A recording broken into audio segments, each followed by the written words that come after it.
Assalamualaikum dan salam sejahtera. Jadi pada kali ini saya nak tunjuk pula cara-cara untuk format komputer.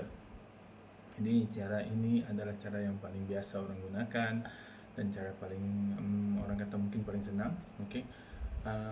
Nanti saya akan tunjukkan macam mana saya akan format komputer saya ini menggunakan Windows 10 Pro. Ya. Okey.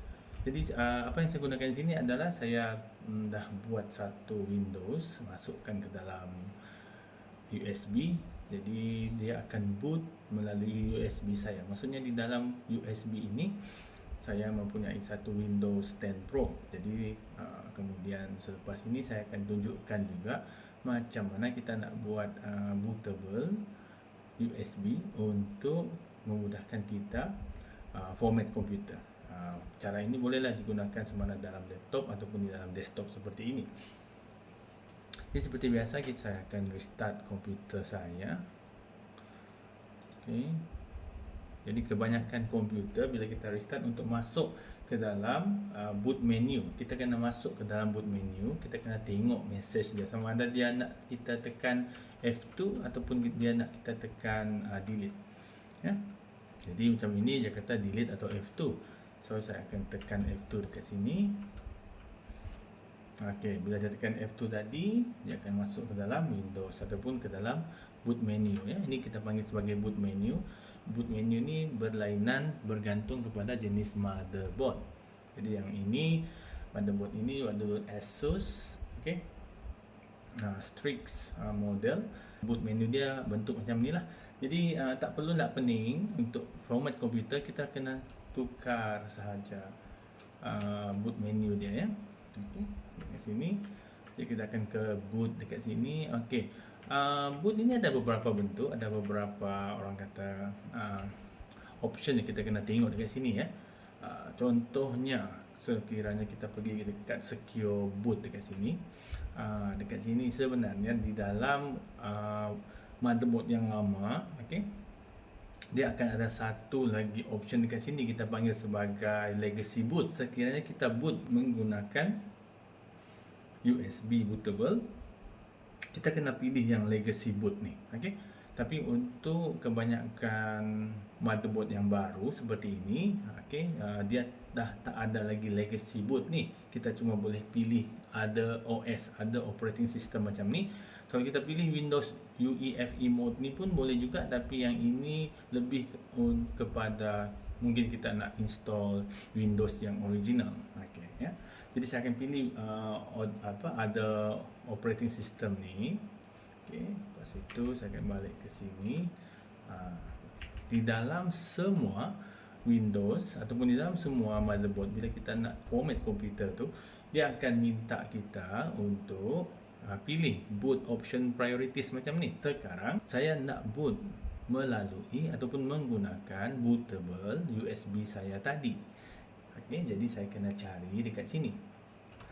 So sekiranya kita buat dengan betul USB bootable kita, dia akan keluar dekat sini. Okey. Jadi saya tahu saya punya bootable USB ni adalah yang ini tahu, UEFI SanDisk Partition 1 ni ya.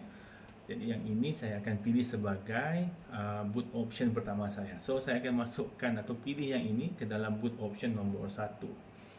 Okey, macam tu. So bila saya dah pilih macam ini, yang kedua dekat sini boot option nombor 2 tu akan automatic jadi saya punya SSD. Yang ini saya gunakan untuk Windows saya ya. Kita nak pilih hard disk untuk Windows kita ataupun memori untuk Windows kita, dinasihatkan pilihlah NVMe ataupun M.2 jenis SSD M.2 ya, so dia lebih laju. Okey, dan kita nak boot ataupun nak restart komputer pun laju. Lepas tu kita nak start apa-apa application yang kita install dekat dalam pun semuanya akan jadi laju. Saya recommend lah untuk jadikan drive untuk kita install Windows tu adalah yang drive NVMe ataupun M.2 SSD ni ya. Okey, seperti ini. Okay, automatic kita dah pilih. So bila kita dah buat macam ni, senang sahaja. Itu sahaja yang kita perlukan. Okey, bila kita dah pilih macam ni, senang sahaja. Itu sahaja yang kita perlu buat. Okey, sekarang saya nak exit. Okey, dan saya save changes and reset. Okey, jadi dia beritahu dekat sini ya. Dan okey sahaja. So saya akan tunggu.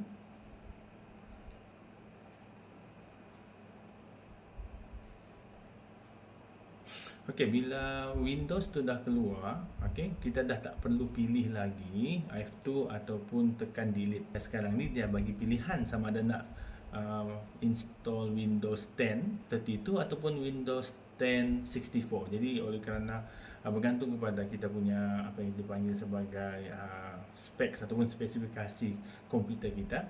Macam saya akan pilih yang 64 lah. Okey. So beza 64 dan 32 ni ada beberapa banyak beza dia, sama ada daripada segi software yang kita nak install ataupun daripada segi RAM ya.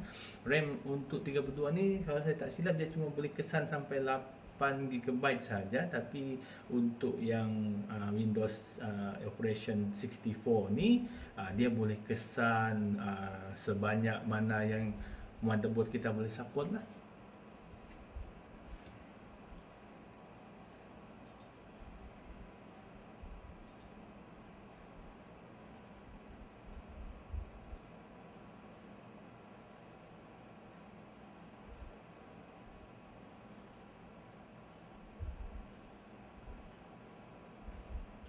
Okay, so dekat sini just accept the license terms, no problem. Okay, dan kita nextkan saja. Dan selepas itu kita kena pilih yang custom ni lah ya, upgrade ni kalau kita ada Windows 7 ke Windows 8 macam tu ataupun version lama Windows ya. Tapi cadangan saya adalah baik kita buat clean installation. So dekat sini clean installation. Okay, apa yang kita dapat tengok di sini adalah list untuk semua hard disk yang saya ada ya. Jadi kita tengok dekat sini yang macam ni, saya tulislah nama dia dekat sini ya. So yang SSD ni adalah jenis type SSD, tapi dia bukanlah laju macam yang NVMe ni. SSD ni dia punya apa tu write speed dia dalam lebih kurang paling laju pun boleh sampai dalam 500 MB macam tu ya. Tapi kalau NVMe ni maksimum dia boleh mencapai sehingga 3500 MB dan ke atas. Inilah yang kita panggil SSD NVMe untuk yang jenis yang laju lah. Okey, jadi NVMe saya ada 3 tak silap dekat sini. Ada satu NVMe 1, ini 1 terabyte. Ini pun 1 terabyte juga NVMe, dan ada satu lagi. Ini pun NVMe juga ya, drive for partition 3 ni saya punya, tapi yang ini saya tak tulis NVMe lah sebab yang ini saya gunakan untuk install Windows kat dalam. Jadi saya recommend lah untuk kita install Windows ni kena pakai yang SSD M.2 NVMe. Jadi semua pun akan jadi cepat, semua pun akan jadi laju ya. So kita kena ambil yang inilah. Nanti dekat situlah kita install semua application. Okay, so bila kita nak format komputer kita sekali lagi, kita cuma perlu format yang dekat sini lah, nanti saya akan tunjuk. Jadi yang tempat lain tu tak akan terganggu ya. Okay, jadi macam ini SSD ni macam saya kata tadi, kelajuan dia pun lebih kurang dalam 500 untuk write dia lah, write.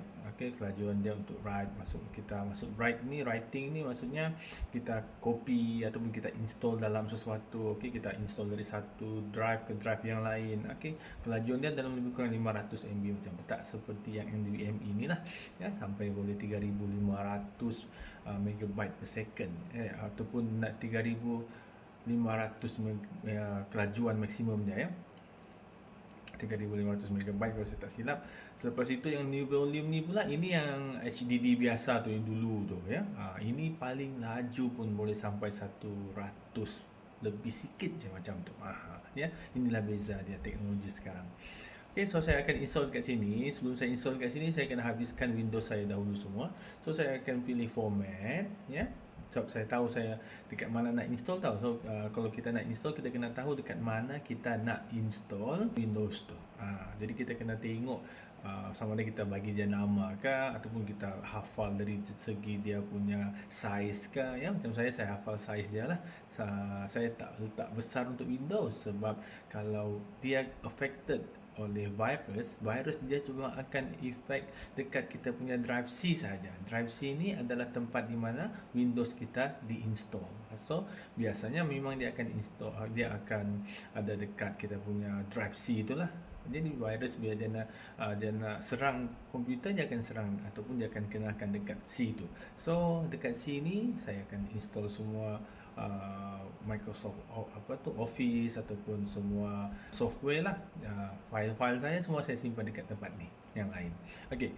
So saya akan format yang ini. Bila saya dah format macam ni, sekarang saya punya Windows dah tak ada tau. Sekarang saya tak boleh dah restart komputer ni balik ya. So kalau ada apa-apa berlaku memang problem dekat sini lah. So kita kena pastikan. Jadi lepas itu saya cuma nextkan saja.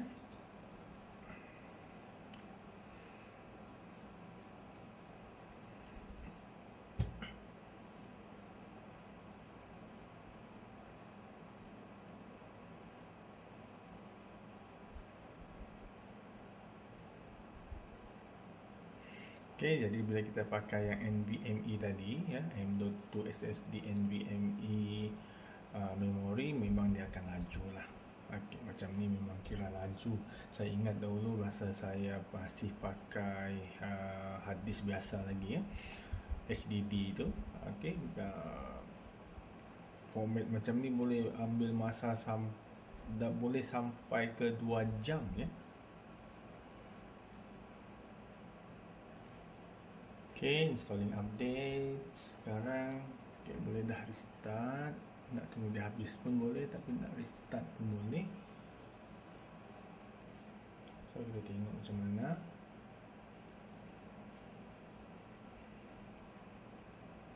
Bimbang juga ya, takut ada masalah ya. Biasanya tak ada masalah lah, insyaAllah semuanya okey. Okay, kalau kita buat yang cara yang betul, okay, dan kita punya mesin pun okey, tools kita pun semua tak ada masalah, insyaAllah format proses tu pun akan lancar lah. So dekat sini boleh pilih yang mana satu, tak ada masalah. Ini biasa akan keluar masa dia restart pertama kali.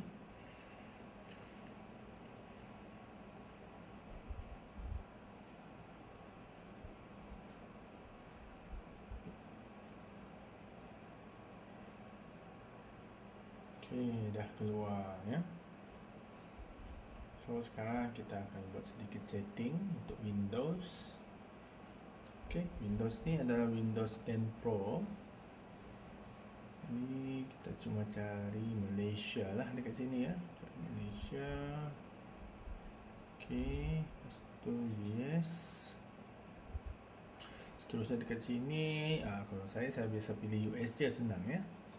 Untuk keyboard layout ni, ini nak bagi second keyboard tu tak perlu, nak skip saja.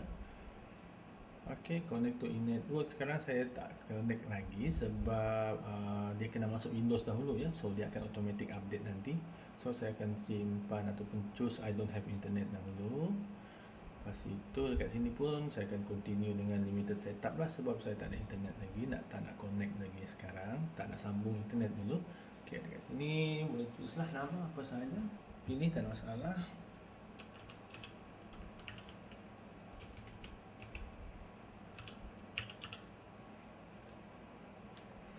Okay, next. Password ni nak masukkan sekarang boleh, nak masukkan nanti pun boleh. Okay, lepas tu yang ini accept saja. Okay, tunggu sekejap.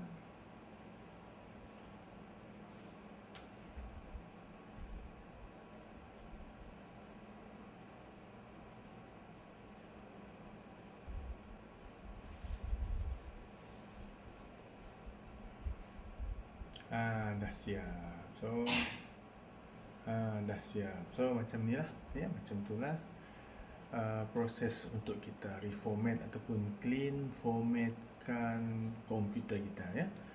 Okay, so bergantunglah kepada keperluan dan apa yang kita nak gantikan Windows tu dengan version yang mana satu.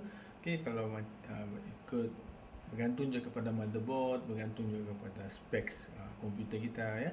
Jadi kalau macam ini nampak dekat sini dia kata dia kata Microsoft saya ataupun motherboard saya ni datang dengan motherboard saya ni datang dengan apa tu dia kata, dengan preloaded LAN cable. Jadi saya cuma tekan yes kat sini. Okey, dan dia akan cuba connect dengan internet ya. Okey, dah connect dengan internet dan automatically dia dah connect dengan internet dekat sini, dan automatically juga dia akan install software-software ataupun driver-driver yang diperlukan oleh motherboard saya dekat sini lah. Okey, sampai sini saja untuk kali ini. Harap berguna untuk semua. Sila share, sila like, sila komen, dan yang paling penting sila subscribe. Okey, itu saja untuk saya. Sekian, terima kasih. Assalamualaikum warahmatullahi wabarakatuh.